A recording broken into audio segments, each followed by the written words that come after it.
Din hija attitudni żleali u malinna li niżlet lill-Partit Nazzjonalista fl-agħar livelli li qatt kien. Attitudni li kisret partit u li waslet biex il-gvern kien sfiduċjat. Dan intqal minn Dr. David Farrugia Sacco u Dr. Manuel Mallija, avukati u kandidati tal-Partit Laburista, f'konferenza tal-aħbarijiet b'risposta għal dik indirizzata minn Tonio Fenech il-ġimgħa fejn saru diversi allegazzjonijiet fil-konfront tagħhom. F'konferenza tal-aħbarijiet li damet satejn huma rispondew il-mistoqsijiet kollha tal-ġurnalisti. Il-ġimgħa f'konferenza tal-aħbarijiet Tonio Fenech kien għamel allegazzjonijiet seri fil-konfront ta' dawn iż-żewġ avukati. L-allegazzjonijiet saru dwar il-fatt illi Mallija u Farrugia Sacco taw is-servizz tagħhom bħala avukati lil kumpaniji relatati mal-kwistjoni li involuta fiha hemm il-kumpanija Icon li semmit brabta mal-iskandlu tax-xiri taż-żejt. L-akkuża li saret kontra Farrugia Sacco u Mallija kienet li peress li taw is-servizzi ta' avukati kienu jafu dwar il-korruzzjoni fix-xiri taż-żejt.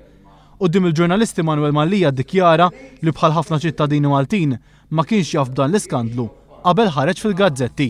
U jien nerġa' ntenni quddiem il-poplu Malti u Awċi kollu u qudiemkom sinjuri ġurnalisti li tistgħu tagħmluli kwalsiasi domanda li tridu illi jien ma kontx naf qabel ma jiena rajt fil-gazzetta.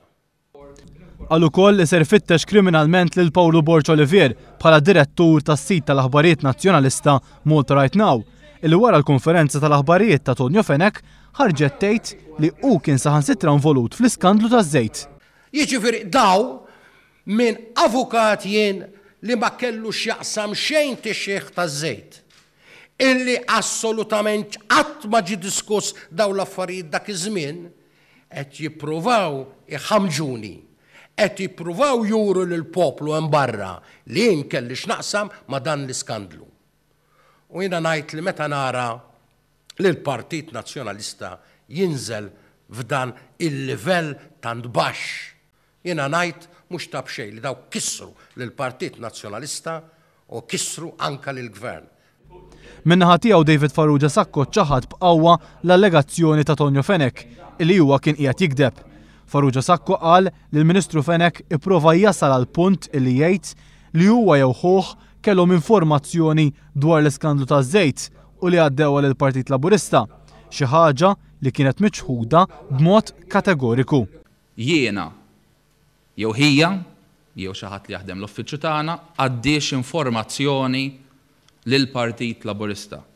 Li jiena nerġa' niċħad li qatt jiena hija jew xi ħadd fl-uffiċċju tagħna għadda informazzjoni lill-Partit Laburista u nerġa' nikkonferma illi ma kienx hija illi għamel dak l-IT audit report.